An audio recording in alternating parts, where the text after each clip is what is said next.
So I think it's fair to say that Ubisoft is having a very, very, very bad year at this point. At least you can project that they are going to have a disastrous situation on their hands between Star Wars Outlaws, that game that nobody is looking forward to and many people online have mocked due to the fact that they once again have gone with a essentially female protagonist who looks like a somewhat gender-swapped version of Han Solo, and the game is it just looks bad. It's expensive, it has missions that are locked behind a paywall, very much like what Ubisoft is doing with Assassin's Creed Shadows. And of course, Assassin's Creed Shadows has been dragged online due to the fact that they're using this Yasuke character who is barely historically relevant and very much kind of a non-factor for most Japanese people as far as their history goes, as far as the effect he had on their culture. And again, it's been debated whether or not he was even a actual samurai or just kind of like a trophy that this daimyo was just kind of dragging around with him. So then you have Ubisoft's stock plummeting 15% after the Assassin's Creed Shadows trailer debuted. And that just right there should tell you everything you need to know. You can see this steep drop off right here the day that the trailer came out. And it is brutal for Ubisoft. Now they have recovered a little bit, but this right here, massive, just insane drop, like unbelievably bad.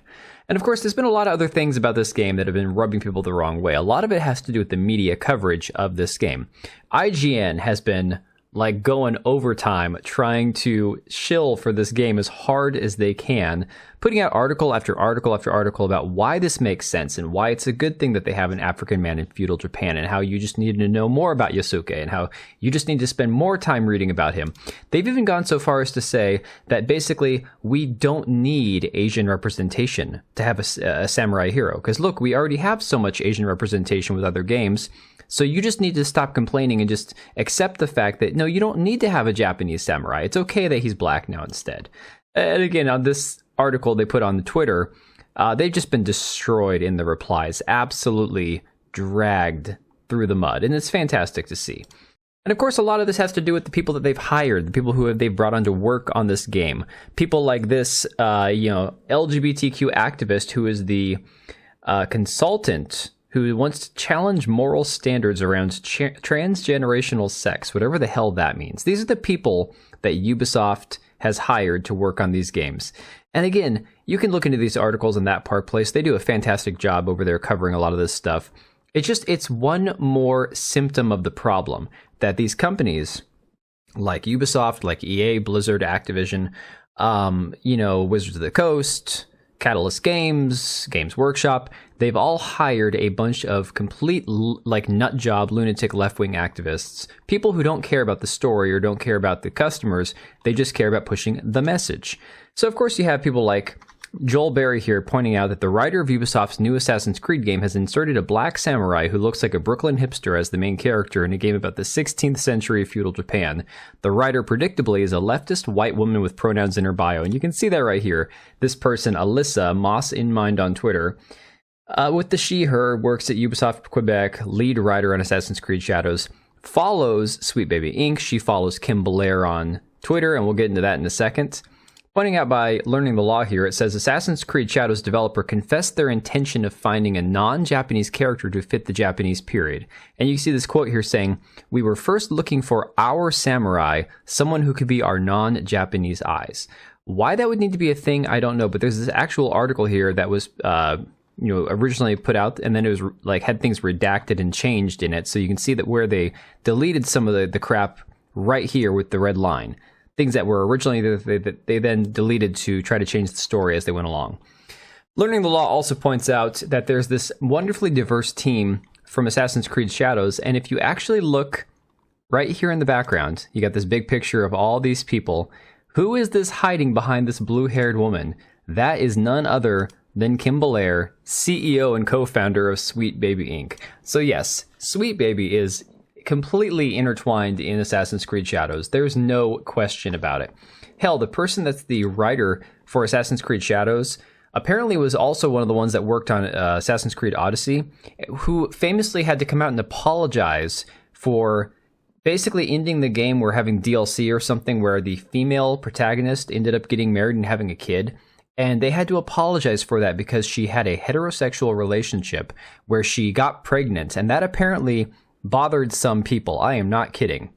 Then, of course, IGN, trying to once again fluff this up as much as they can, had to put this article out saying that, of course, you won't have access to all of the game's day one missions due to Ubisoft locking one behind the season pass and another behind a pre-order bonus. So it's okay, guys. It's only one mission right now that's locked behind the season pass. Don't worry. That's okay.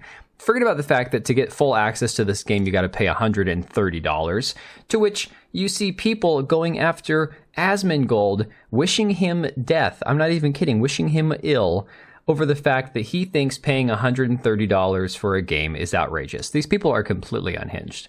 Neon points out here that Ubisoft literally cannot afford for Assassin's Creed Shadows to fail because the company has taken a massive financial hit and a lot is riding on this title. And I think, honestly, that is a very valid point.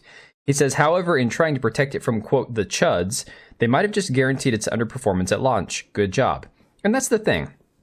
If the game chose to not be political, if they chose to not try to alienate anybody or take sides in the culture war and all that stuff, I think that would have been a fine approach. The issue is the people that they have associated with up to this point, the people that they have chosen to work on the game, the companies that they consult from, like Sweet Baby Inc., it just goes to show that there's nothing but complete political messaging and pandering going on behind the scenes with all this.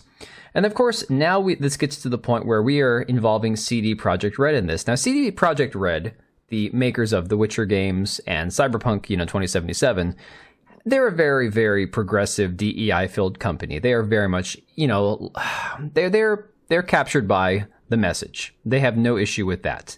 But we had this one guy, Michael Kalis, who tried to speak out about Assassin's Creed choosing to use Yusuke, and he essentially got bullied into apologizing for it. So this was his original tweet from about 4 days ago. He said, the concerns and criticism around Assassin's Creed Shadow are valid, and I personally think it might disrespect Japanese culture with the provided historical inaccuracy. People, especially Japanese people, have full right to oppose trends like this. So this is a guy just sharing a very sound, normal, rational opinion. Then he had to put out this statement. I've noticed criticism regarding my recent comment about Assassin's Creed Shadows. After reflecting on it and reading your responses, I realize I owe you an apology. First of all, I acknowledge that I am not qualified to share statements or discuss such topics. Your feedback has highlighted the importance of being more informed and respectful in my opinions. It has also shown me that we should be more open to new ideas and not restrict ourselves too much while creating new worlds. We all draw inspiration from a wide range of media, and that's great. I appreciate your patience and understanding. I've learned something valuable and will strive to do better in the future. Yes, I love that whole educate yourself and do better crap. Anyone says educate yourself or do better, that's an instant block. I'm done. Just piss off. I'm looking forward to the next Assassin's Creed. The setting intrigues me a lot. So this guy completely caved. He completely bent the knee. This should not be surprising because CD Projekt Red, like I said, they're the ones who just famously got an award for their menstrual leave benefits. I am not even kidding, and in which they referred to their employees as, quote, Reds. Now, that might be due to the fact that they are CD Projekt Red, or that could be people that they refer to that have a menstrual cycle. I don't know.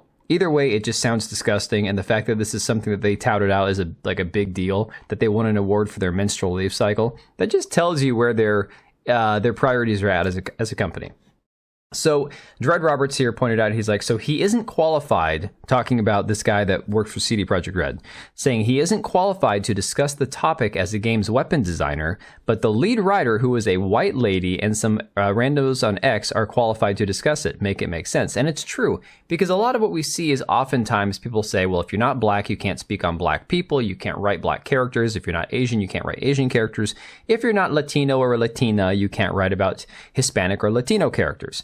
And yet, you have a white woman writing a game about Japanese people and a theoretically African man who spent a brief period of time in Japan as a trophy for this one guy, and yet that's okay. But this guy that works at CD Projekt Red can't speak about any of this because he needs to, listen, and he needs to do better and improve himself and let other people tell him what he should and shouldn't think.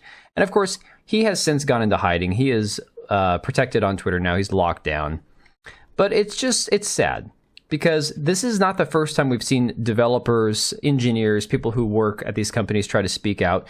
We just recently covered the guy from Moon Studios, Thomas Mahler, calling out cancel culture and defending gamers. And again, CD Projekt Red, somebody who worked on The Witcher, Philip Weber, decided to go after Thomas Mahler for standing up to the mob. Now, this worked out better in the favor of Thomas Mahler, to be honest. I think he basically defended himself well and made a very compelling argument.